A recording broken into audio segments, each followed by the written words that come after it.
El año litúrgico de Don Próspero Guaranger, 11 de octubre, la maternidad de la Santísima Virgen María. El título de Madre de Dios. Entre todos los títulos de alabanza tributados a Nuestra Señora, no hay ninguno más glorioso que el de Madre de Dios. Ser Madre de Dios es el porqué de María, el secreto de sus gracias y de sus privilegios. Para nosotros este título encierra en sustancia todo el misterio de la Encarnación, y no hay otro por el que podamos con más razón felicitarla a ella y regocijarnos nosotros. San Efrén justamente pensaba que, para dar uno prueba cierta de su fe, le bastaba confesar y creer que la Santísima Virgen María es Madre de Dios. Y por eso la Iglesia no puede celebrar ninguna fiesta de la Virgen María sin alabarla por este augusto privilegio, en su Inmaculada Concepción, en su Natividad e igualmente en su Asunción.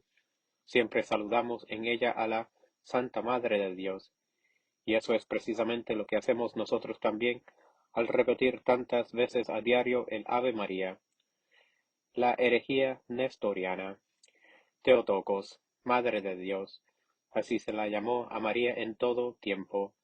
Hacer la historia del dogma de la maternidad divina sería hacer toda la historia del cristianismo. El nombre Teotocos de tal forma había penetrado en el espíritu y en el corazón de los fieles, que se armó un escándalo enorme el día en que ante Nestorio, obispo de Constantinopla, un sacerdote, portavoz suyo, tuvo la osadía de pretender que María no era madre más de un hombre, porque era imposible que un dios naciese de una mujer. Pero entonces ocupaba la silla de Alejandría un obispo, San Cirilo, a quien Dios suscitó para defender el honor de la madre de su hijo. Al punto hizo pública su extrañeza. Estoy admirado de que haya hombres que pongan en duda que a la Santísima Virgen se la pueda llamar Madre de Dios. Si nuestro Señor es Dios, ¿cómo podrá ser que María, que le dio al mundo, no sea Madre de Dios? Esta es la fe que nos transmitieron los discípulos, aunque no serviesen de este término. Es también la doctrina que nos enseñaron los santos padres. El Concilio de Efeso. Nestorio no admitió cambio alguno en sus ideas. El emperador convocó un concilio, que inauguró sus sesiones en Efeso el 22 de junio del 431.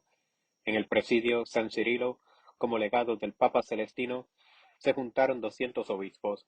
Proclamaron que la persona de Cristo es una y divina, que la Santísima Virgen tiene que ser reconocida y venerada por todos como realmente Madre de Dios.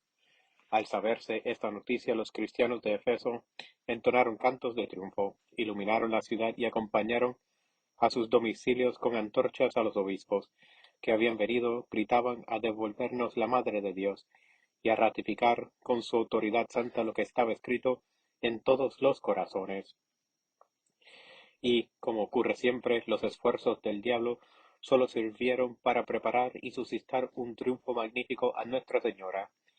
Los padres del concilio, así cuenta la tradición, para perpetua memoria añadieron al Ave María esta cláusula: Santa María, Madre de Dios, ruega por nosotros pecadores, ahora y en la hora de nuestra muerte. Oración que desde entonces recitan todos los días millones de almas para reconocer en María la gloria de Madre de Dios, que un hereje la quiso arrebatar. La fiesta del 11 de octubre, el año 1931, al celebrarse el centenario 15 del concilio, pensó Pío XI que sería útil y grato a los fieles el meditar y reflexionar sobre un dogma tan importante, como es el de la maternidad divina. Para que quedase perpetuo testimonio de su piedad a María, escribió la encíclica Luz Veritatis, restauró la Basílica de Santa María la Mayor de Roma y además instituyó una fiesta litúrgica que contribuiría al momento de la devoción hacia la soberana Madre de Dios entre el clero y los fieles, y presentaría a la Santísima Virgen y a la Sagrada Familia de Nazaret como un modelo para las familias, para que así se respeten cada vez más la dignidad y la santidad del matrimonio y la educación de la juventud. En las fiestas del 1 de enero y en las del 25 de marzo tuvimos ocasión de considerar lo que para María llega consigo su dignidad de Madre de Dios.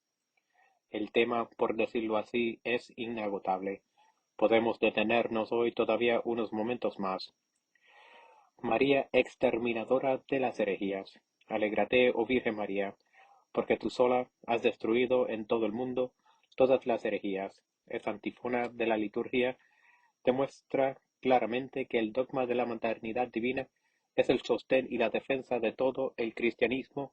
Confesar la maternidad divina vale tanto como confesar en el Verbo encarnado la naturaleza humana y la naturaleza divina, y también la unidad de persona. Es afirmar la distinción de personas en Dios y la unidad de su naturaleza. Es reconocer todo el orden sobrenatural de la gracia y de la gloria. María es, con toda verdad, Madre de Dios. Ahora bien, es fácil reconocer que María es con toda propiedad Madre de Dios. Si el Hijo de la Santísima Virgen es Dios, escribía Pío XI en su encíclica Luz Veritatis, la que le engendró debe llamarse Madre de Dios. Si la persona de Jesucristo es una y divina, no cabe duda ninguna que todos tienen que llamar a María Madre de Dios y no solo Madre de Cristo hombre. Del mismo modo que a las demás mujeres se las llama madres, y lo son realmente, porque en su seno formaron nuestra sustancia caduca, y no porque creasen el alma humana. Así alcanzó la Virgen la maternidad divina por el hecho de haber engendrado a la única persona de su Hijo. Consecuencias de la maternidad divina. De aquí se derivan, como de una misteriosa y viva fuente, la gracia especial de María y su suprema dignidad después de Dios. La bienaventurada Virgen María tiene una dignidad casi infinita, dice Santo Tomás, y proviene del bien infinito que es Dios. Cornelio a Lapide explica así estas palabras: es Madre de Dios, sobrepuja por consiguiente en excelencia a todos los ángeles, querubines y serafines.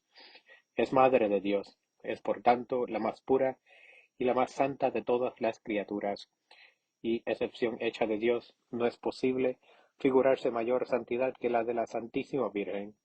Es Madre de Dios, por eso se la concedió a ella su privilegio antes que a cualquier santo se concediese cualquier privilegio del orden de la gracia santificante. Dignidad de María. Este privilegio de la divina maternidad relaciona a María con Dios con una relación tan particular y tan íntima que no hay dignidad creada que pueda compararse con la suya. Esa dignidad la pone en relación inmediata con la unión hipostática y la hace entrar en relaciones íntimas y personales con las tres personas de la Santísima Trinidad. María y Jesús. La maternidad divina une a María con su Hijo con un lazo mucho más fuerte que el de las demás madres con respecto a sus hijos. Estas son las únicas que intervienen en la generación, mientras que la Santísima Virgen fue ella sola la que produjo a su Hijo. El hombre Dios, de su propia sustancia, Jesús es fruto de su virginidad. Pertenece a su madre porque ella le concibió y le dio a luz en el tiempo. Ella le alimentó con la leche virginal de sus pechos. Ella le educó, ella ejerció sobre él su autoridad maternal.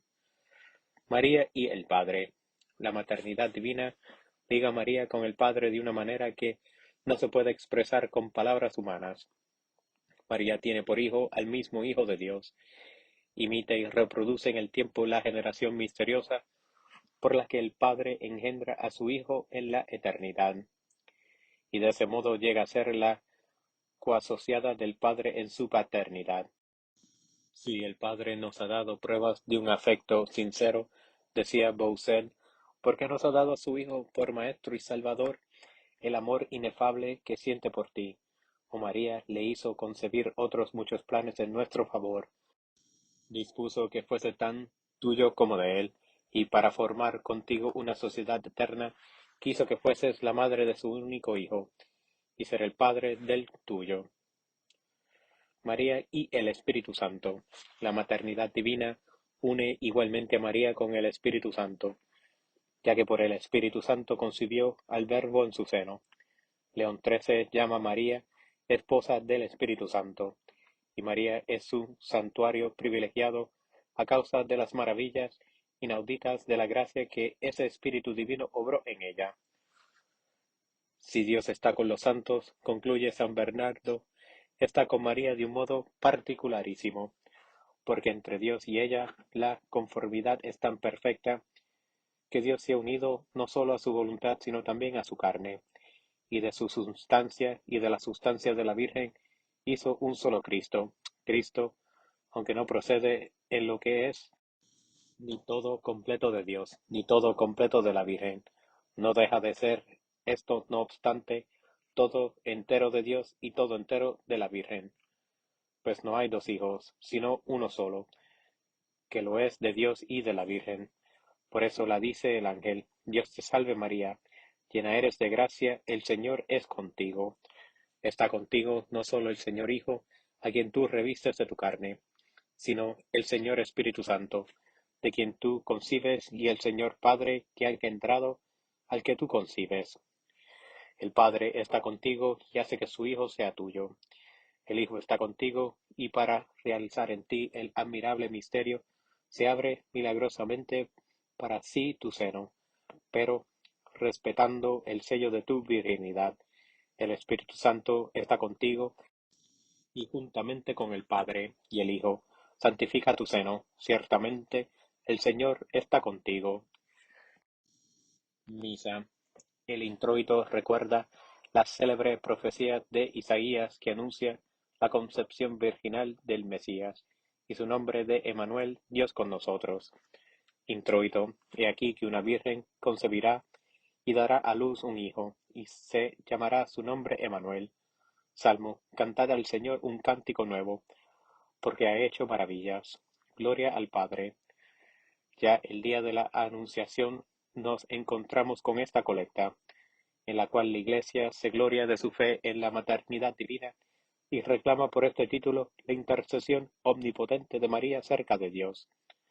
Colecta. Oh Dios, que quisiste que, al anuncio del ángel, tu Verbo se encarnase en el seno de la bienaventurada Virgen María.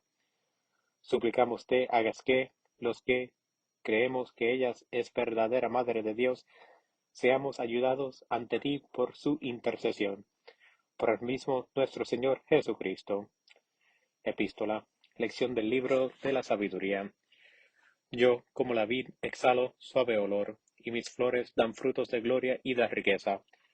Yo soy la madre del amor hermoso, y del temor, y de la ciencia, y de la santa esperanza. En mí está la gracia de todo camino y de la verdad. En mí la esperanza de la vida y de la virtud.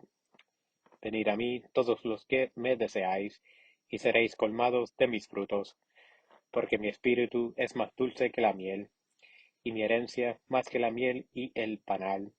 Mi memoria durará por todos los siglos. Los que me coman tendrán aún más hambre, y los que me beban tendrán todavía más sed. El que me escuche no será confundido, y los que obren movidos por mí no pecarán. Los que me den a conocer tendrán la vida eterna. Con razón aplica la Iglesia aquí también a Nuestra Señora, un texto que se escribió del Mesías. ¿No es ella por ventura la verdadera viña, la que nos dio la vid generosa que recibimos todos los días en la Eucaristía? Hay gloria comparable a la suya, que sin cesar de ser virgen ha llegado a ser la Madre de Dios. También la Iglesia la alaba con gozo por ser la Madre del amor hermoso y nos induce a ir con confianza a ella, ya que en María se encuentra toda esperanza de vida y de virtud, y que los que la escuchan nunca serán confundidos. San Jerónimo, en el segundo domingo de Adviento, nos dio la explicación del texto de Isaías, que constituye el gradual, la rama sin nudo. Ninguno que sale del tronco de Jesé es la Virgen, y la flor es el mismo Salvador, que dice en el Cantar de los Cantares: Yo soy la flor de los campos y el lirio de los valles. Y el versículo del Aleluya canta la admiración de la Iglesia por la joven Virgen que lleva consigo al que encierra dentro de sí al universo.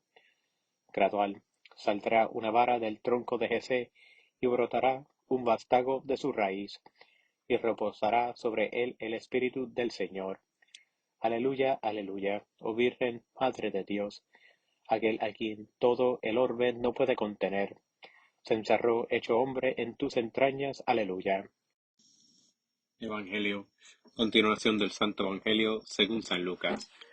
En aquel tiempo, al volver ellos, quedóse el niño Jesús en Jerusalén, y no lo notaron sus padres, y creyendo que estaría en la caravana, anduvieron camino de un día, y le buscaron entre los parientes y conocidos, y no encontrándole, tornaron a Jerusalén en busca suya. Y sucedió que, después de 3 días, le hallaron en el templo, sentado en medio de los doctores, oyéndolos y preguntándoles, y se admiraban todos los que le oían, de su prudencia y de sus respuestas. Y al verle se admiraron, y díjole su madre, Hijo, ¿por qué has obrado así con nosotros? He aquí que tu padre y yo te hemos andado buscando con dolor. Y díjoles, ¿por qué me buscáis? ¿No sabíais que es preciso que me ocupe en las cosas de mi padre? Y ellos no entendieron la respuesta que les dio. Y bajó con ellos y fue a Nazaret, y estuvo sujeto a ellos. El amor de Jesús para su madre. Si nos fuese permitido, escribe el padre Lagrange, llevar hasta extremo el análisis de su desarrollo humano. Yo diría que en él, en Jesús, como en otros, se nota algo que denota la influencia de María. Su gracia, su exquisita delicadeza y su indulgente dulzura no son más que de María. Esto sobre todo distingue a los que con frecuencia han sentido su corazón templado por la ternura maternal y afinado su espíritu por las palabras de la mujer venerada y tiernamente querida que se complacía en formarlos para todas las más delicadas circunstancias de la vida. De verdad que Jesús fue como lo decían sus paisanos, el hijo de María. Y si Jesús recibió tanto de ella, él la amó también infinitamente, como Dios la escogió y otorgó sus prerrogativas únicas de virginidad y pureza inmaculada, junto con la gracia de la maternidad divina, y como hombre quísola con tanta ternura y lealtad, que su última solicitud, estando ya en la cruz, en medio de torturas espantosas, fue para ella. Mujer, ahí tienes a tu hijo, ahí tienes a tu madre. Este doble amor le hizo también escoger para su madre la ocupación más digna de ella. El profeta le había vaticinado a él como servidor de Yahvé, y su madre fue la esclava del Señor por el olvido de sí misma, por la devoción con que le sirvió y por el desemprendimiento más perfecto. Mejor es dar que recibir. Cristo escogió para sí esta felicidad e hizo de ella participante a su madre, y, porque María apreció en todo su valor este regalo, quiso dejar señalados con particular detenimiento estos rasgos de la infancia que la superficialidad de algún lector encontrará demasiado severos. ¿Por qué me buscabais? ¿No sabíais que es preciso que me ocupe en las cosas de mi padre? Y luego en Caná, mujer, ¿qué nos va a ti y a mí? Y en Cafarnaum, ¿quiénes son mi madre y mis hermanos? Jesús tiene empeño en darnos este ejemplo del desprendimiento que nos exige a nosotros. Ofertorio. Estando desposada su madre María con José, fue hallada haber concebido del Espíritu Santo. Secreta, con tu propiación, Señor, y por la intercesión de la bienaventurada siempre Virgen María, Madre de tu unigénito, aprovechemos esta oración para la perpetua y presente prosperidad y paz por el mismo nuestro Señor Jesucristo. Alimentados ahora mismo con el cuerpo y la sangre del Señor, pensemos en la dicha que sentiría María llevando consigo durante 9 meses al Hijo eterno del Padre. Unámonos, pues, a la mujer que un día la ensalzó por su privilegio, y sobre todo roguemos a María que nos haga partícipes de la salvación que ella recibió antes que nadie. Comunión. Bienaventuradas las entrañas de la Virgen María, que llevaron al Hijo del Padre eterno. Postcomunión. Purifíquenos de todo pecado, Señor, esta comunión, y por intercesión de la bienaventurada siempre Virgen María, Madre de Dios, háganos partícipes del remedio celestial, por el mismo nuestro Señor Jesucristo. María, Madre nuestra, al saludarte hoy con tu bello título de Madre de Dios, no olvidamos que, por haber nacido de ti el Redentor del género humano, por eso mismo eres Madre benevolentísima de todos nosotros, a quienes Jesucristo ha tomado por hermanos. Al escogerte por madre de su Hijo, Dios te inculcó sentimientos muy de madre que sólo destilan amor y perdón. Oh Virgen Santísima, dulce es a tus hijos afirmar de ti todo lo que hay de glorioso, todo lo que es magnífico, y al hacer esto no se apartan de la verdad, quedan cortos en lo que te mereces, porque tú eres la maravilla de las maravillas, y de cuanto existe o existirá, nada hay, excepto Dios tan magnífico como tú. Acuérdate de nosotros en la gloria del cielo donde estás. Te lo pedimos con sumo gozo y con toda confianza. El Omnipotente está contigo y tú también eres omnipotente con Él, omnipotente por Él y omnipotente cerca de Él. Como dice San Buenaventura, puedes presentarte ante Dios, no tanto para rogar como para disponer. Sabes que Dios atiende infaliblemente a tus deseos. Es verdad que somos pecadores, pero por nosotros llegaste a ser Madre de Dios, y nunca se ha oído decir que haya sido desamparado ninguno de los que acudieron a tu protección. Animados con tal confianza acudimos a ti, y gimiendo por el peso de nuestros pecados, nos prosternamos a tus pies. Madre del Verbo encarnado, no desprecies nuestras súplicas, antes bien, dígnate oírlas y cumplirlas.